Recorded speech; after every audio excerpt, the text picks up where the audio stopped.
Et là, les médecins disent on va réétudier ça parce qu'on ne comprend pas que pendant 2 semaines, c'est pas tellement qu'il n'ait pas eu de nourriture puis il n'ait pas eu d'eau pendant 2 semaines, mais ne pas avoir d'eau pendant 2 semaines, c'est déjà extraordinaire. Tout ce qu'il a fait, nous dit-on, c'est qu'il s'est gargarisé.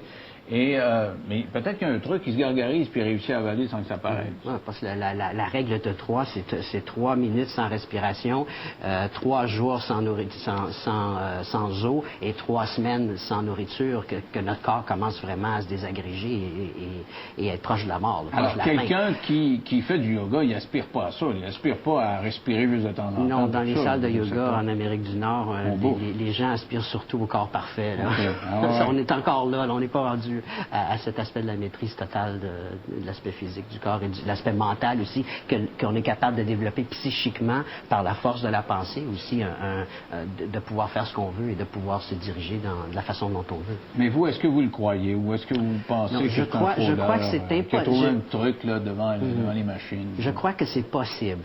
Vraiment, je crois que c'est possible. Il y a eu des hindous, des swamis qui ont vécu plus de 150 ans avec la pratique de yoga, il n'y a pas de preuve. 150 ans, il n'y avait pas de baptistère il y a 150 ans dans ces petits villages-là. Mais il y a toutes sortes de choses qui ont été écrites, qui ont été rapportées. Je crois que c'est possible, mais c'est vraiment, ça sort de l'ordinaire. C'est l'extrême. Et je sais que scientifiquement, ça va être nié sûrement, mais je crois que l'expérience de l'observation devrait se continuer. Il devrait y avoir beaucoup plus de recherches sur son cas, parce qu'effectivement, ça peut être intéressant. Est-ce que c'est vendeur pour les philosophies orientales comme vous, ou si ça ne crée pas plutôt un espèce d'effet de ressac en disant « Oups, c'est pas trop sérieux, cette histoire-là, peut-être que c'est trop spectaculaire, là, il y a anguille sous roche. » Est-ce que c'est bon pour vous, là?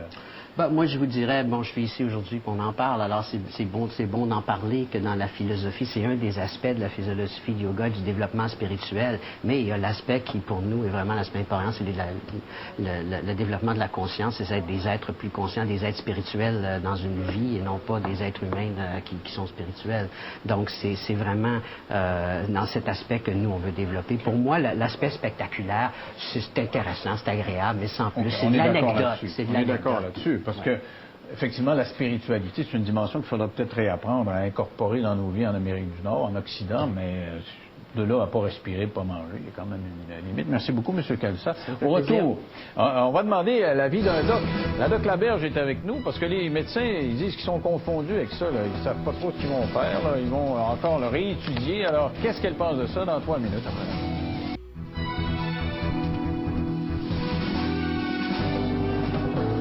Alors, on parlait tantôt de ce yogi qui prétend avoir vécu pendant 70 ans sans boire ni manger. On s'est dit, ça nous prend la vie d'un médecin. La doc Laberge est avec nous. Bonsoir. Bonsoir. Parce que ça a été vérifié par des médecins, hein? Ça a été vérifié par des gens qui avaient des doutes. Qu'est-ce que vous pensez de ça? Ben nous, la première réaction, ça a été, ben voyons, donc, ça se peut pas parce qu'effectivement, on est composé à 80% d'eau, donc de ne pas boire, de ne pas manger. On se dit, bon, peut-être qu'à la limite, mais de ne pas boire, ça nous fascine parce que ça se peut à peu près pas là, chez un humain ordinaire. Et quand on fait la grève de la faim, il y a des gens qui font des grèves de la faim puis qui en décèdent en relativement peu de temps.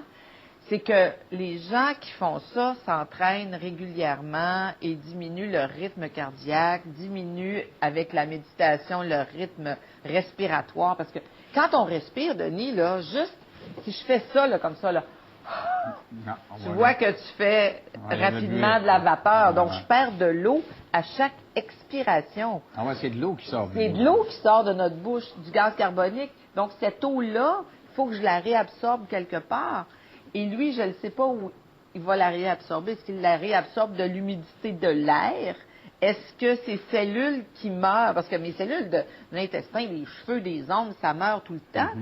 Comment ça se recycle pour redevenir une matière première? Ça, c'est notre grande interrogation. Mais il faut en dépenser de l'énergie. Il paraît qu'il est profondément inactif. C'est une roche. Il est là, puis il attend. Là. Il bouge la patte de droite à gauche, de gauche à droite. Et est-ce que respirer, parce que tantôt, le yogi nous a dit on aspire à éventuellement bien respirer une fois à la minute. Quelqu'un qui atteint ces proportions-là, c'est vraiment exceptionnel. Une fois à la minute, c'est pensable. Est-ce qu'on est capable de définir des réflexes, les battements du cœur, la respiration, la digestion.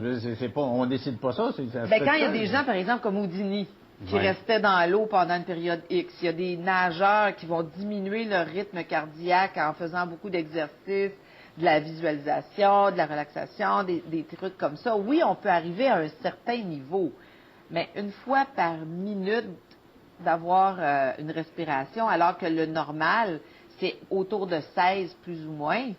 Ça fait beaucoup de 16 fois par minute, 18 fois par minute, 20 fois par minute. Ça fait beaucoup de descendre à 1.